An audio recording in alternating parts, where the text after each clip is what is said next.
mental health and why I'm For our advocating viewers, for pillars. Terrence, you keep saying NAMI. Tell our viewers what is NAMI. Oh yes, NAMI is again. I used to be an outreach coordinator for NAMI Piedmont Tri-County here in the South Carolina region. But NAMI stands for National Alliance on Mental Illness, and they have 3 tiers. They got the national, they have a state, and then the local affiliate. I always encourage people to get involved with your local affiliate because they're the ones who are out here doing great work, and everything they do is free. The team I used to work with, they offer mental health first aid, which is another thing that can help the communities understand mental health better. So I just encourage anybody to utilize these resources because we don't want barriers to be the reason why we don't address mental health. I hear you, brother. I was trying to look up and find out. I think you got one called Faith and Yes. One Pillar. But and I'm going to talk about that a little bit. Many churches began to talk about the mental health, which I'm happy about that because for too long, church will, and like you said earlier, church say, "Hey man, just go pray about it," and that was it. They left you hanging. But I'm glad they are really more openly to talk about the reducing stigma, breaking the myth of mental illness. Breaking the myth of mental illness is a spiritual failure. So normally people say go pray about it, but now we understand that it's not a spiritual failure. It's like having a condition like depression. Any depression does not mean a person has weak faith. In the past, many Christians was told to just simply pray away their struggle, but today church leaders are realizing that silence causes shame. By talking about it, churches want to be safe and let the person that know that's dealing with these struggles, they let them know now, hey, we're more open now. Let's talk about these things. Let's put it out there to the masses now. And so let's talk about combining faith and science. Well, one thing I think it's like the old saying where the guy was in the boat, him and another individual, and the guy said he was praying that God save him. And a boat came by, and the guy that was in the boat with him got out and got on that boat. And they said, "You coming?" He said, "No, I'm waiting for God to save me." So another boat came by. He told him the same thing. Then a third boat came by. And all of a sudden, the dude drowned. And the story goes that, when he got to heaven, he said, "Why didn't you get on the boat?" "Because God, you were supposed to save me." He said, "I sunk 3 boats." So when it comes to this, it's the reason why we do have clinicians and psychiatrists, because they're the one. And this is, I'm gonna break this down in a way that people can understand. Because again, when I was coming up, I thought the same thing. They don't know me. They don't know my background. They don't know X, Y, and Z. But then once I started getting educated, I realized they do a thing called case studies. They take people from the same environment. They take people with the same background, and they do that study, and then they come up with whatever the scientific methods, and then they come up with their hypothesis, and they come up with what they consider to be the theory of the answer. When they get educated, that's God's way of telling us, "I'm sending you help. I'm sending you. I have someone who's a licensed therapist that can help you resolve some of your issues, help you manage your issues." But what we do is we look at the faith aspect and the religion aspect as God's going to do it for us. No, he gave somebody the ability to do it. He gave so when we ignore science and say, "Well, I'm gonna just wait for God to do it," again, the Creator gonna be looking like, I got people with PhDs who learned this because I gave them the ability to learn and help his fellow man. Because Jesus told him, "Greater work shall you do." That's what Jesus told him. So that's what that means. So when it comes down to having that faith and that spiritual aspect, we have to understand it's a reason why God's sending that person with that PhD to help you. It's a reason why that they're telling you to go to that clinician because they have that God spirit that helps us in that regard and connect those dots. And in my opinion, I like that. And we at the church, we are telling people, hey, go and get some mental counseling, go and get some help. It's just as good as taking medicine for physical sickness. So it's good to impair. So it's good to pair the two together: prayer and spiritual support. And Brother Wade, let me just add this, because I tell people all the time, your brain really does not care what religion or denomination you follow. Your brain ain't your brain ain't, because again, that's what people has to understand. Like, your brain is wired to do what it's supposed to do: operate your body and take in that information, make sound decisions, grab a hot pot. Your nerves tell you the pot hot. So that's where our brain doesn't get filled with the information that it chooses to have. It gets filled with the information we choose to fill it with. Right. So when it comes down to that spiritual aspect and trying to figure it all out, I just look at the professionals now as a grown individual and say, I understand now why you guys are able to do this. Because now I tie what they tell me with my spirituality to make sure I take my medication. Because, yes, ladies and gentlemen, I am on medicine. I take medication. Why? Because if I don't, the side effect might be worse than not taking it. I mean, when I say side, I'm talking about if I don't take my medicine, I could be off the chain. Versus taking my medicine, and then they say, well, the side effects is you might sleep all day. I'd rather sleep all day than be out here and be a danger to myself. Right. Because, off the camera, you was talking about, I think you talking about like your grandmother or something, not your grandma, but we was talking about the grandmother, make sure what she's dealing with. They saying, hey, it's Alzheimer's, but it could be a medication. Yes. And I'm glad you brought that up, because that's one thing that in our community, I'll say we may not look at. A lot of times, if you do have a parent that's elder or 65, 70, 60, whatever, a lot of times they may be doing things that we say, well, they forgot or they're forgetting. They must be getting in touch with dementia, Alzheimer's. It could be some medication that they're taking that could have similar, it could be a similar thing where they might be forgetting, but it might not be because of dementia. It could be due to the medication. So a lot of times what I tell people is make sure you just check with their doctors and see what are some of the side effects of the medication before it's jumping to the conclusion that she's 77 and she might have dementia. Yeah. Hey, touch on this. Let's go back. And coming up, my mom was a foster parent where, man, we had it was tons of kids that came through my family. And but let's touch on that. Like when you adopt kids and stuff, you really need to know backgrounds, what they've been through, and you need to know some type of history behind, because you could be setting those kids up for failure because you don't know the history behind what they grew up in. Yeah, I'm glad you mentioned that. That's one of our modules or presentations we do, which is geared towards foster children. Because a lot of times, as you said, those foster children may have been to 2, 3, 4 different homes. Sexual abuse, trauma, physical abuse, all bullying, all that plays a part in it. And what we want to do is make sure that our communities understands that if you're going to adopt a child, look at this module to see what they may be going through. So if they're at school and you just think they're acting out or bad grades, it may be something underlying. Or if you start recognizing like, oh, they don't want to stay home with or go to such and such house, that could be a sign of abuse. But a lot of times we're not looking at that. We're just looking at the fact like, oh, well, I understand they're foster children. I understand they grew up a little rough, but do you really understand what they're going through? And this is how that module opens up Pandora's box. So parents, grandparents, agencies can start sharing that information and say, look, let's look at this because you're about to adopt this child and we want you to understand what that child may or may not have endured while in somebody else's home. I truly agree that. Jamie, if you don't mind, Jamie can enlighten, and I'm just going, Jamie behind the camera, guys, and I'm going to talk to you about it. And this is what I've seen. This is what I've seen. I know he don't have a camera, but Jamie, I think you'll still be heard. Don't worry about it. This is what I've seen. What is going on here when we have the kids went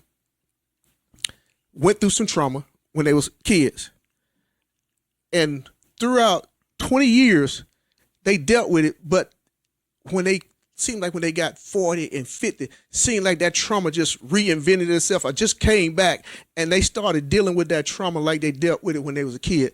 Anybody, have y'all saw any of that before? Yeah, I'm seeing it right now in myself. Did you just mask it, or we just covered up for 10 years or 15 years or 20? You don't know what you're doing. Jay, but listen, in your 20s, did you deal with that? Or it seemed like it came like a mighty rushing wind when I became 40 and 42, 45 somewhere. Right. Because I've been seeing it more, and I've been seeing it more in people when they get in their 40s and 50s. I don't know if that's some type of science behind it, but what is this? What is this this delay? What is about this delay? What we don't know is when we don't grieve the right way, when situations happen and we don't grieve the right way, we don't process it, we don't cry, we don't like sit with it and like feel the pain and stuff. Like we store it. Mm-hmm. We store it in our bodies and stuff, and then next thing you know, we having panic attacks and all that crazy stuff. Let me interject, because I promise you just hit something on the head. That's one of the things we don't understand. You will hold that trauma, and it's going to, those 4 pillars, it's going to show up physically. Stress, you start having headaches, you start, your body, listen, that's the beautiful thing about the 4 pillars, because when I try to tell people what you were just saying, it works together, and one off, it can impact where all of a sudden somebody might start losing their hair. They don't know why. Stress. You don't, because again, remember I said earlier about the amygdala, and we stuck in flight or flight. A lot of times we stuck in flight or fight just because we never turned it off. And when you have that stress and then you try to suppress the pain, it could come out at the wrong time, and that 1 second can lead to a lifetime of misery. So that's the reason why, and it goes back, you mentioned something about just holding on to, when you just holding on to that pain, oh man, I'm telling you, panic attack. I had a panic attack one day, and that's when I knew it was one of the worst. I thought I was having a heart attack, and I called my wife, and I told her, I said, if this is gonna be the last day, I said, I just want to tell you I love you. Yeah. And she said, this is the thing. She said, breathe. She said, breathe. Control your breathing. I got my breath under control. Parked the car. She said, I'll come pick you up. And that goes back to why the training matters, the education matters. That's why, again, like you say, when you hold all that in, it can just be detrimental to your heart attack. That's why when you see people talking about, oh man, he was in great shape, but he had a heart attack. His job.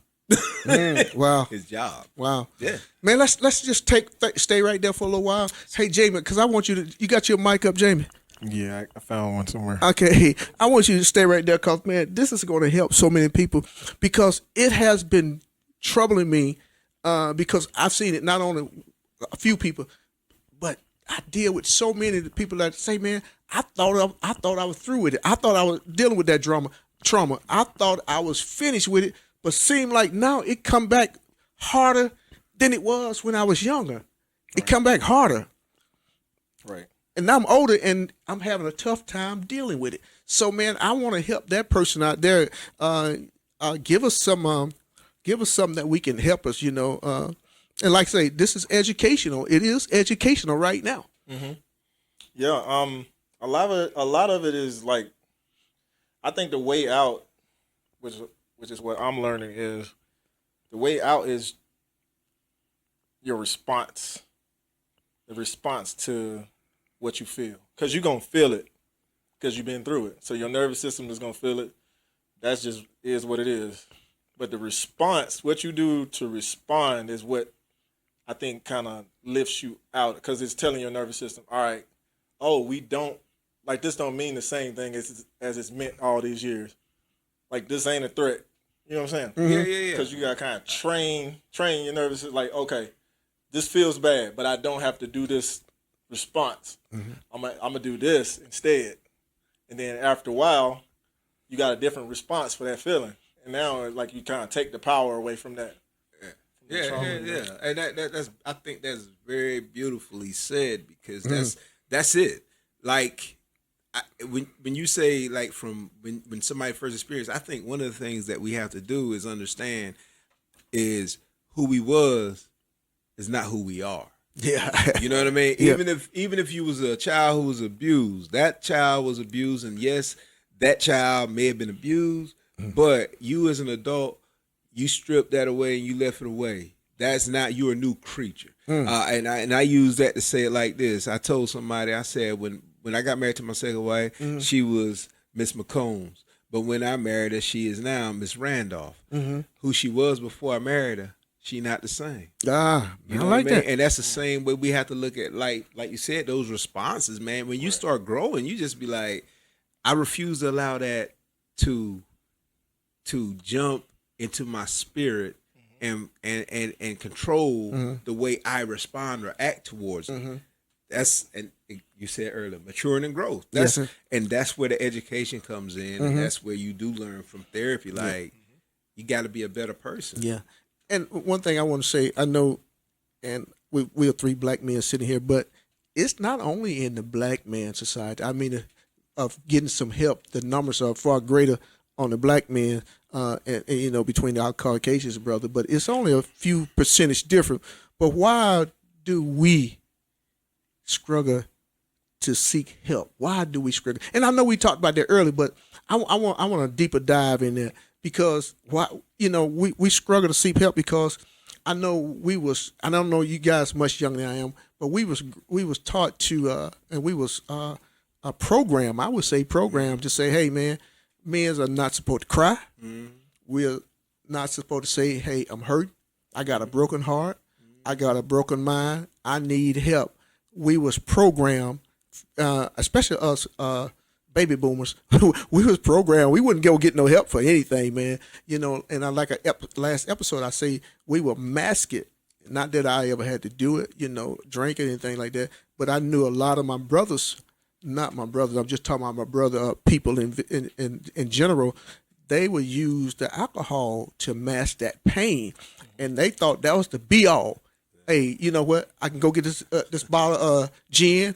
I can go get this bottle of I can't think of no other alcohol. Yeah, like I said, I wouldn't drink it. But anyway, I've seen a lot of it. And they say, hey man, this take care of everything. This numbs all the pain. There you go. This numbs all the pain, but it's only numbing the pain for that minute.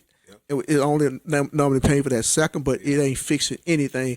And I just don't want our brothers to go hurt their families or the females to go hurt their family because there's some mental episodes going on. There's some trauma going on. There's some grief. There's some anxiety going on. And then you go hurt your family. Right.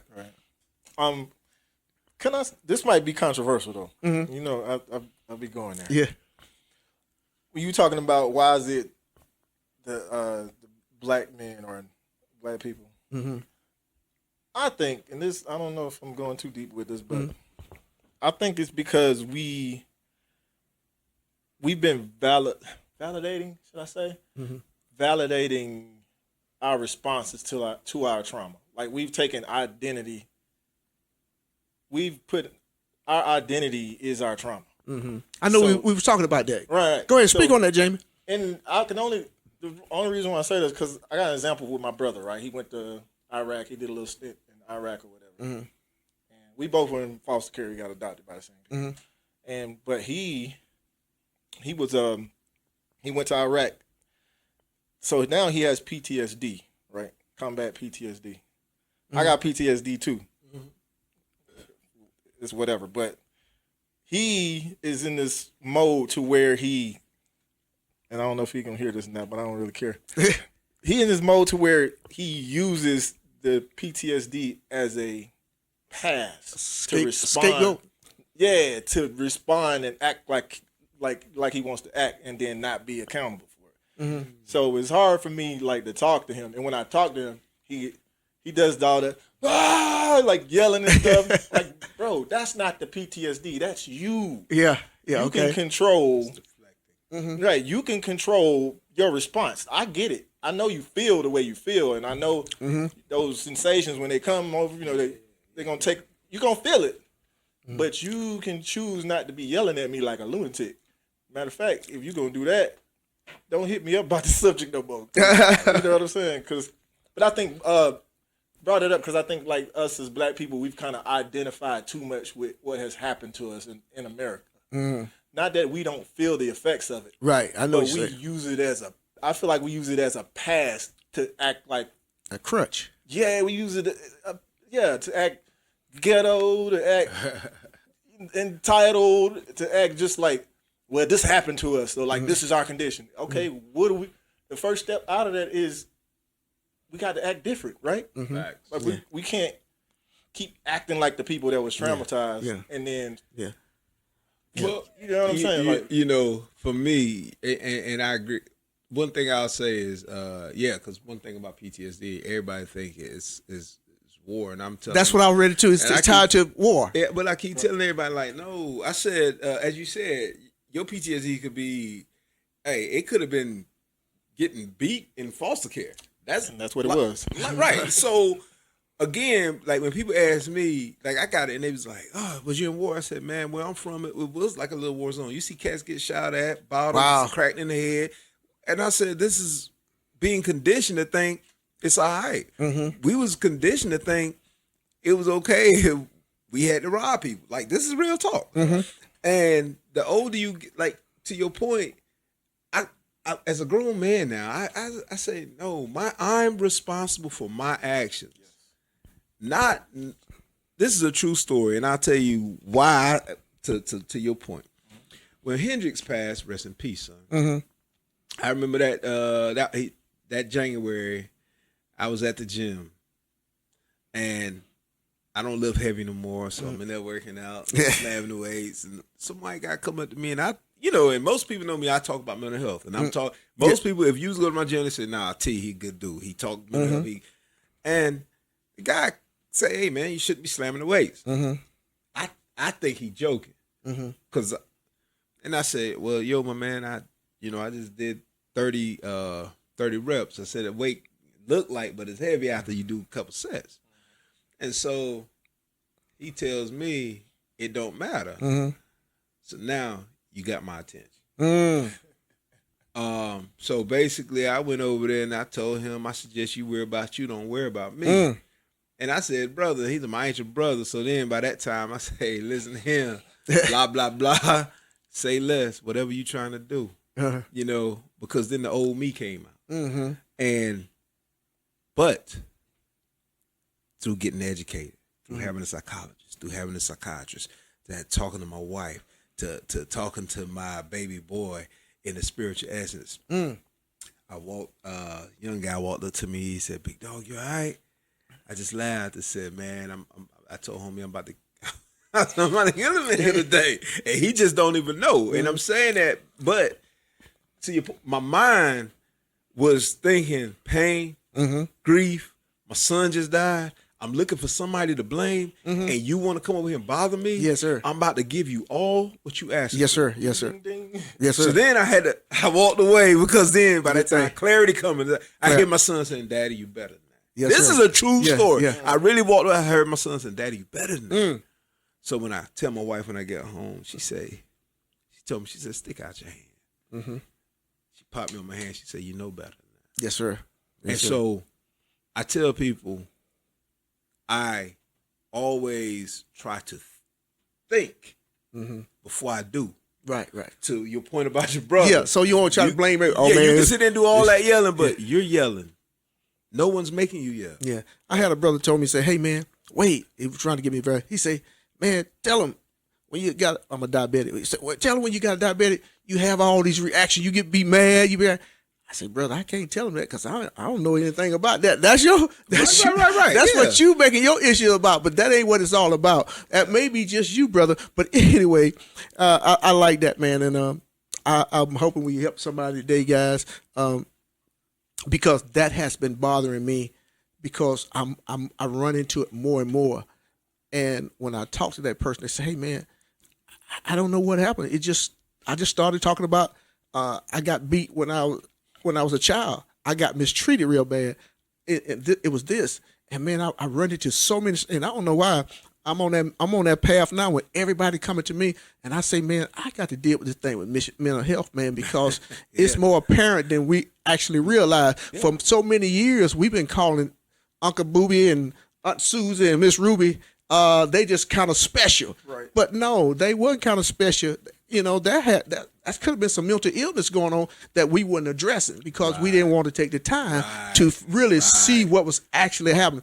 But Terrence, if you don't mind talking about this a little bit, if you don't, it's all good. I can cut it out on the camera doing the editing. You said something special about your son and when he was in the NICU, and you was talking about nursing. You were saying. Share it with our viewers if you don't mind. If you don't, I can cut it out. If you know, I don't mind because one thing I end up doing. I don't know if we got golfers. I don't know how to golf, but I'm going to learn because I'm going to end up having a golf tournament to raise money for scholarships. Because my wife and I are thinking about a foundation to get Black or minority nurses involved in the NICU because he had one primary, and even though she worked one day a week, I think it was, but she loved him to death. Mm-hmm. And when he transitioned, she came out there and sat with us. Her and my wife still cool today.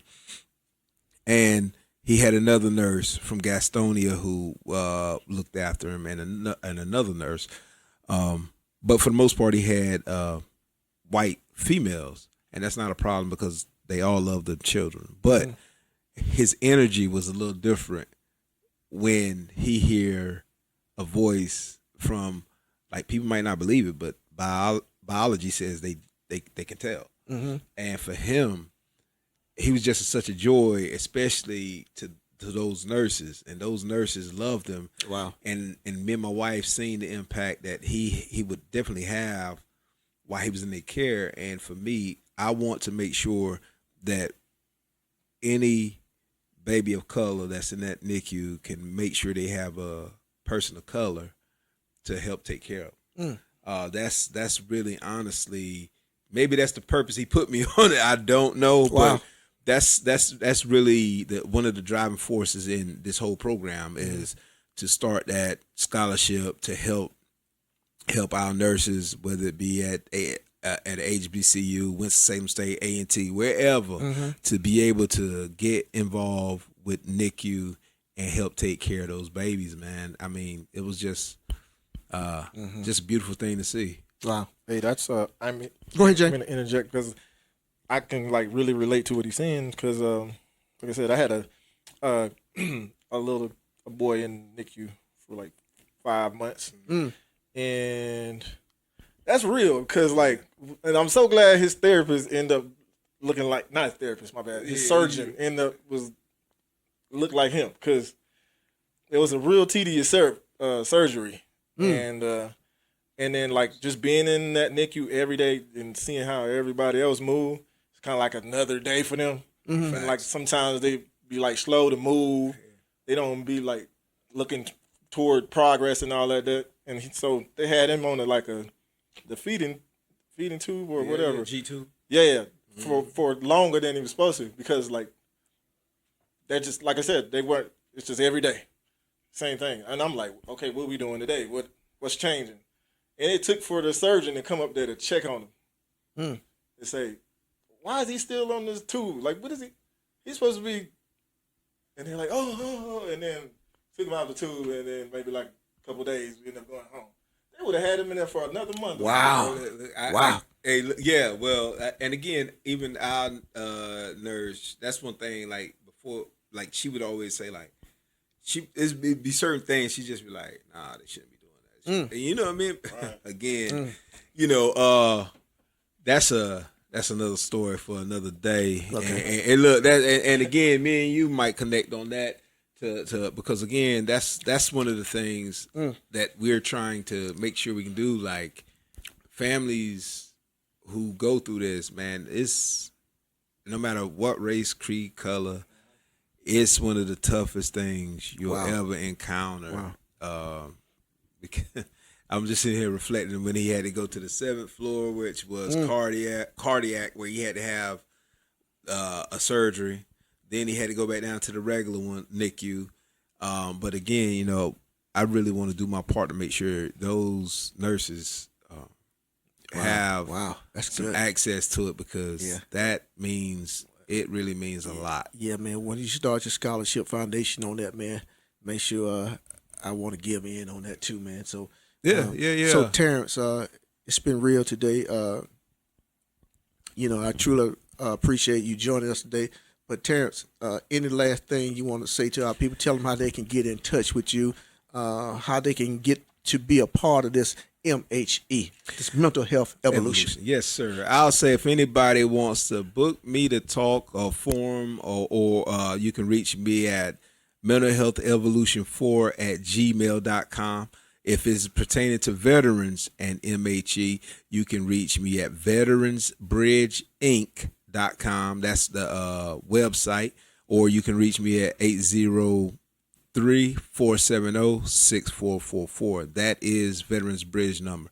But again, how you can get involved, if you're looking to change how your community sees and talks about mental health, you can get involved with me to do a presentation. We have low rates. If you want the modules and have access for the whole year for your congregation, for whether you're talking about the sheriff's department, whether you're talking about fire department, you can contract us to have access to that whole year, where you can have that for your new hires, to be able to see and understand how your mental health could be impacted by this job. It's just not all what they say, glitz and glamour. Sometimes you can't turn it off. Sometimes you might have to see a person in a deadly accident. How does that impact your mental health? And I think you've been in law enforcement before, so Yes.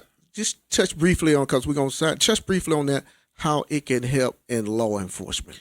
Well, it can help law enforcement because, one, a lot of times people don't understand, or law enforcement don't understand, like once you in that mode and you on high alert, it's hard to turn it off. Even if you off of work at night, you might be working a 12-hour shift.